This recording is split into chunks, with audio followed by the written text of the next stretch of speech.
નમસ્કાર. જે મિત્રો પોલીસ કોન્સ્ટેબલ ભરતી પ્રક્રિયા પર નજર રાખી રહ્યા છે એમના માટે આજે એક અગત્યના સમાચાર છે.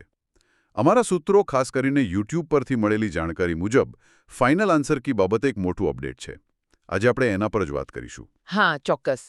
તો આ અપડેટ ઉમેદવારો માટે બહુ મહત્વનું છે, ઘણા સમયથી રાહ જોવાઈ રહી છે. શું છે આખી વાત અને શા માટે આટલું અગત્યનું છે, જરા સમજાવશો? ચોક્કસ.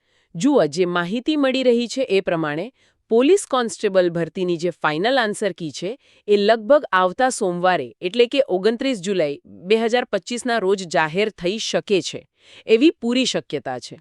29 જુલાઈ એટલે આવતો સોમવાર. ઓકે, આ તારીખ તો નોંધવા જેવી છે. ઘણા ઉમેદવારો આતુર હશે. પણ તમે કહ્યું ફાઇનલ આન્સર કી, આ અંતિમ કેમ કહેવાય છે? પહેલા જે આવી હતી એનાથી અલગ શું હશે આમાં? હા, સારો સવાલ છે.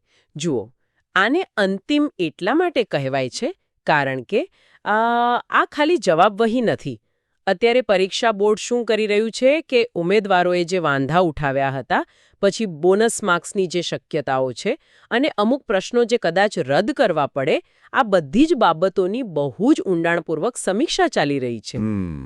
અને આ બધી સમીક્ષા પૂરી થયા પછી જ આ ફાઇનલ કી તૈયાર થશે. એટલે આ કોઈ વચગાળાની કી નથી, આ અંતિમ છે. ઓકે. એટલે બધું ફાઇનલ ચેકિંગ પછી આવશે.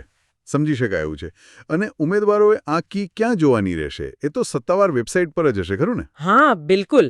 એ પોલીસ ભરતી બોર્ડની જે સત્તાવાર વેબસાઇટ છે એના પર જ પ્રકાશિત કરવામાં આવશે. બરાબર.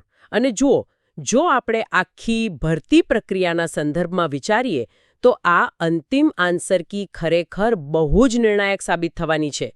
કારણ કે આના આધારે જ ઉમેદવારોના ફાઇનલ માર્ક્સ નક્કી થશે.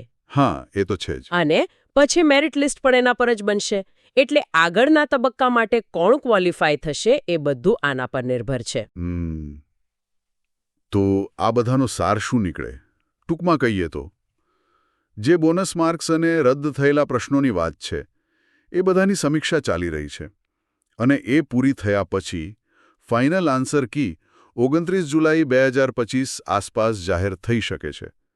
ઉમેદવારોએ વેબસાઇટ જોતા રહેવું પડશે. બરાબર. પણ આ સમીક્ષાની અસર શું થશે? એ ખરેખર મોટો સવાલ છે, નહીં? હા, ચોક્કસ.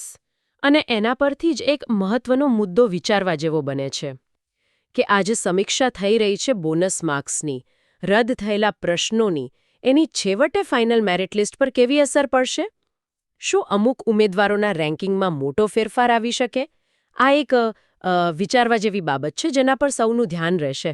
ખરેખર આના પર સૌએ વિચારવું રહ્યું. આભાર આ માહિતી માટે.